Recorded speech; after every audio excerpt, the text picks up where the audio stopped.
Rzeka Dyja rozpoczyna swój bieg w północnej Austrii, w miejscowości Rab, gdzie łączą się tworzące ją dopływy.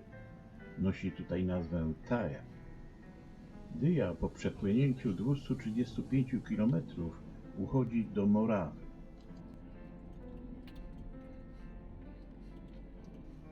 Na północ od Wranowa rzekę przegrodzono w 1933 roku tamą o wysokości 60 metrów, tworząc sztuczny wranowski zbiornik o długości 30 km i powierzchni 760 hektarów. Dzisiaj jest to jeden z najpopularniejszych terenów rekreacyjnych południowych Moraw. Najbardziej dziki, meandrujący odcinek między Wranowem na północnym zachodzie a Znojmem na wschodzie objęto ochroną, tworząc w 1991 roku Park Narodowy Podyje. Po austriackiej stronie granicy nawiązuje do niego National Park Thaya-Tal z siedzibą Fardek.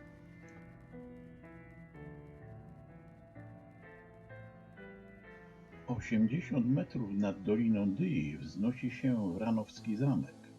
Jego bogata historia sięga XI wieku, kiedy została tu założona graniczna twierdza. W XV wieku był to już potężny gotycki zamek. Jego właściciele często zmieniali się. W 1645 roku zamek bezskutecznie oblegali Szwedzi.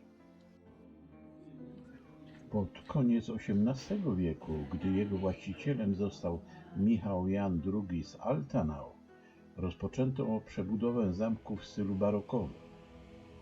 Od początku XIX wieku zamek należał do polskiej arystokratycznej rodziny Mniszków, a później do rodów Stadnickich.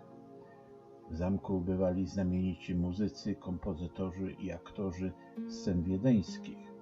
Gościł tu również Henryk Sienkiewicz. Po II wojnie światowej zamek został przejęty przez państwo.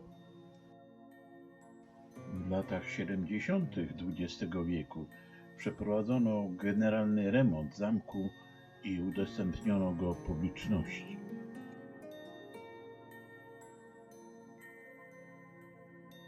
Z zamkowego tarasu roztacza się widok na leżące u jego stóp centrum Starego Wranowa. To spokojne miasteczko zamieszkuje dzisiaj niespełna 1000 mieszkańców. Po prawej stronie widzimy most na Dyi, za którym wyznaczono zachodnią granicę Parku Narodowego. Jedziemy zobaczyć to miejsce z bliska. Początki ochrony przyrody na tym obszarze sięgają 1843 roku, kiedy to właścicielem Wranowa i okolic był polski magnet hrabia Edward Stadnicki, herbusz Reniawa.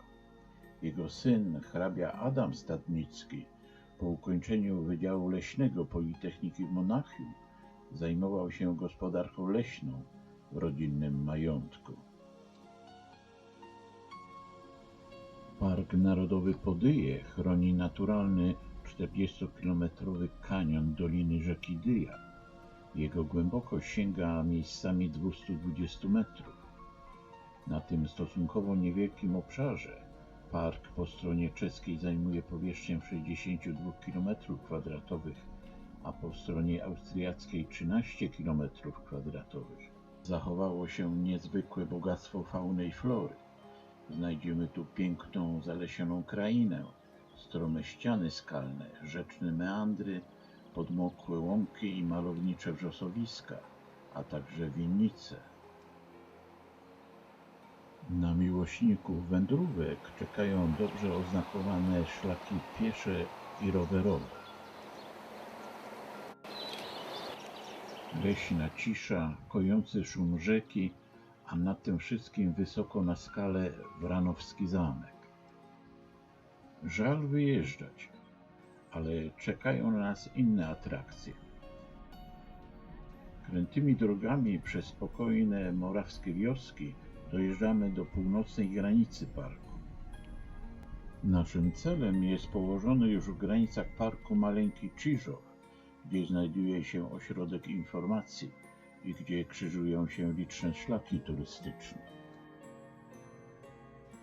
Wjazd samochodem na teren parku jest oczywiście zabroniony. Z parkingu do centrum wioski jest około 500 metrów. W XVIII wieku Czyżew należał do rodu Altanał, właścicieli Wranowskiego zamku. Późnobarokowa kaplica Matki Bożej Bolesnej jest ich fundacją. Malowidła wykonano w połowie XIX wieku. Wioskę zamieszkuje dzisiaj około 300 osób. W budynku dawnej Straży Granicznej znajduje się obecnie ośrodek informacji Parku Narodowego.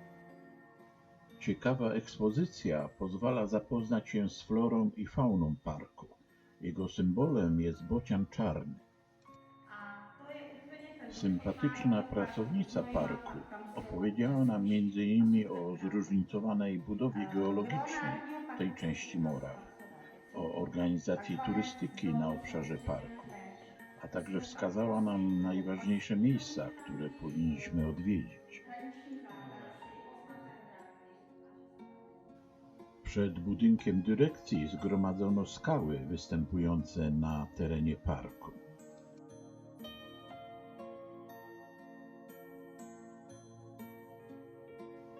Nieopodal zobaczyć można ostatni zachowany w Czechach fragment tzw. żelaznej kurtyny. Przez 48 lat odgradzała ona byłą Czechosłowację od wrogiej Austrii i Niemiec. Po godzinnym marszu niebieski szlak doprowadza nas do punktu widokowego Hardegg, jednego z ponad 20, jakie wyznaczono na terenie parku. To dobre miejsce na rodzinny odpoczynek i zasłużony obiad. Z wychlitki roztacza się widok na austriacki Hardegg ze średniowiecznym zamkiem rodu von Hardeggów. Pod koniec XV wieku stał się on własnością Habsburgów. Na zamku mieści się obecnie Muzeum Maksymiliana I Habsburga, byłego cesarza Meksyku. 100 metrów pod nami płynie leniwie graniczna Dyja. Jej przepływ regulowany jest na zaporze Wranowskiego zbiornika. Most na Dyi w Hardegg turyści mogą dzisiaj swobodnie przekraczać.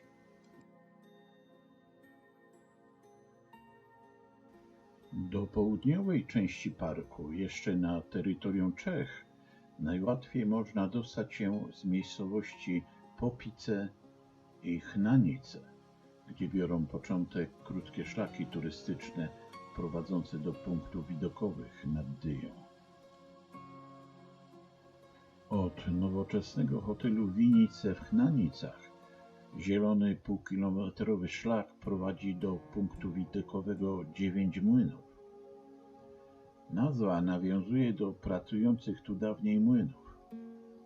Do dzisiaj zostały tylko ich ruiny zarośnięte lasem.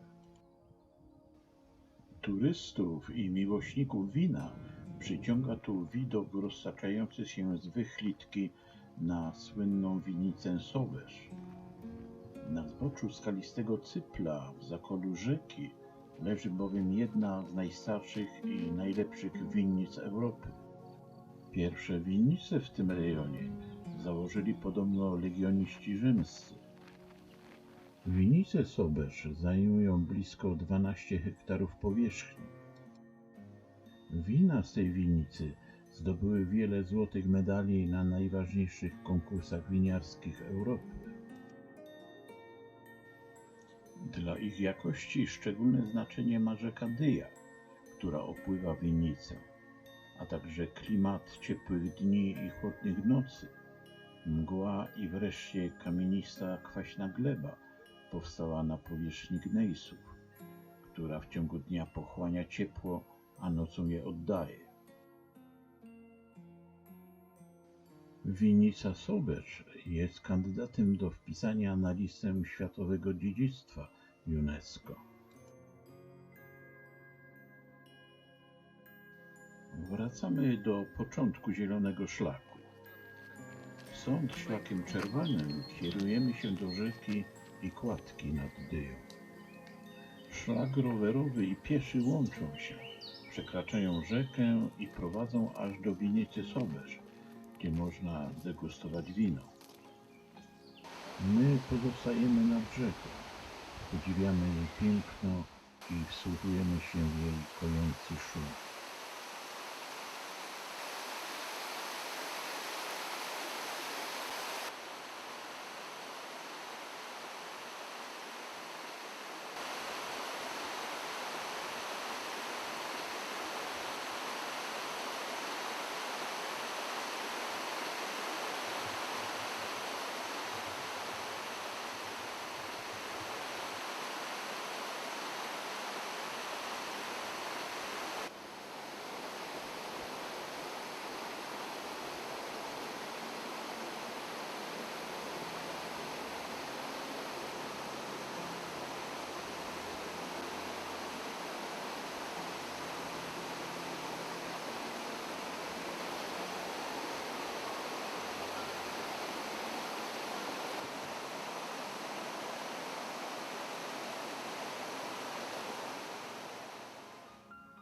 Mikroklimat morawskiego regionu winnego zbliżony jest do warunków panujących nad Renem czy w Dolinie francuskiego Rodanu.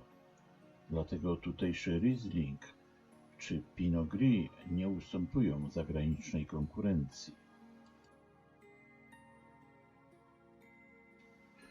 W sąsiednich Popicach 2-kilometrowy zielony szlak prowadzi do punktu widokowego Sielsfieldów Kamen. Uhonorowano w ten sposób Karla Antona Petzla, urodzonego w 1796 roku w Popicach, pisarza i dziennikarza, który publikował pod pseudonimem Sielsfield. Podobno przebywał tutaj często i spoglądał na płynącą Dyję.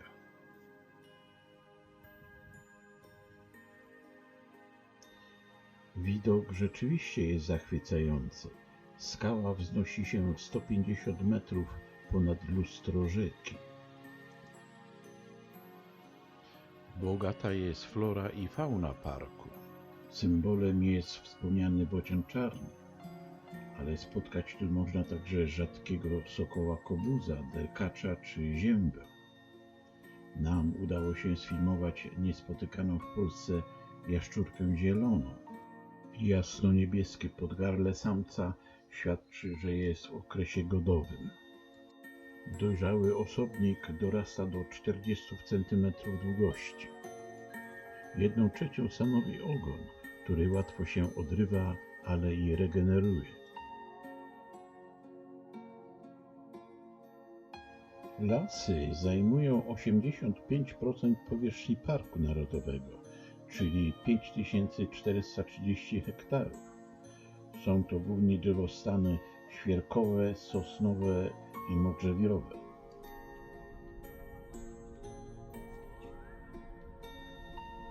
Na koniec naszej wycieczki odwiedzamy Znojmo. Jego bogata historia i wspaniałe zabytki są wystarczającym powodem odwiedzin. Prawa miejskie nadał miastu król Przemysław Ottokar I w 1226 roku. Gotyckie kamienice mieszczańskie z XIII i XVI wieku otaczają plac Masaryka. Znojemskie średniowieczne podziemia mają 4 poziomy i liczą 30 km długości.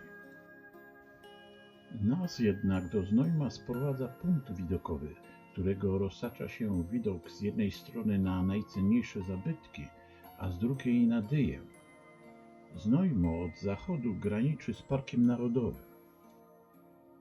Na pierwszym planie widzimy zaporę zbiornika znojemskiego. Tym samym dzika kiedyś Dyja została zamknięta między 2 zaporami. Efektem są duże wahania przepływu wody. Zmieniły się warunki hydrologiczne, temperatura i skład chemiczny wody. To wszystko ma niekorzystny wpływ na biologiczne życie rzeki i kłóci się z celami ochrony parku narodowego. Warte podkreślenia są niewątpliwe walory rekreacyjne parku. To wspaniałe miejsce nie tylko na weekendowy wypad.